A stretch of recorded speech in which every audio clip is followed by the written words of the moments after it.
कमाना तो आप कहीं महफूज अगर नहीं संभाल सकते तो हम चाइल्ड प्रोटेक्शन वेलफेयर ब्यूरो में इन बच्चों को दाखिल कराओ। आप ये तो तरीका नहीं है। तहवील में लें छोटे बच्चे को। हम इधर मांग तो नहीं रहना।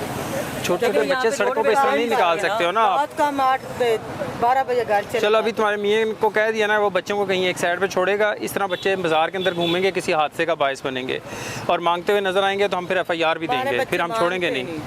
अभी तो ये तो क्या हुआ था ना, यहाँ रोड पे नहीं रखने, नहीं रख। ठीक है ना। ये देखो जगह कैसी है, तुम्हें यहाँ पे रखने। यहाँ जर्सीम है को नहीं है जर्सीम यहाँ पर बच्चा बीमार होगा फिर ये 7 कूड़े के ढेर हैं हम इधर रहते नहीं है, बस हम दिहाड़ी रहते रात। ये देखिए ये फूल निकाले बाहर, फूल निकाले बाहर। मैं बताता हूँ क्या करती हो आप। फूल निकाले बाहर जरा, ये जो बेचते हैं आप लोग बच्चों से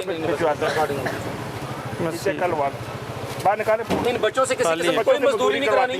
हम कराते ही नहीं है। ये और किस मकसद के लिए बैठे हुए हैं? इनके साथ के बच्चे स्कूल में पढ़ जाते हैं, ट्यूशन पढ़ते हैं, मस्जिद में स्मारा पढ़ते हैं। हमने इनको अच्छा शहरी बनाना है, ना कि हमने इस काम पे लगाना है कि ये भीख मांगे, ये छोटे छोटे हाथों से बच्चे कमाएं। इतने छोटे बच्चे कौन मंगवाते हैं?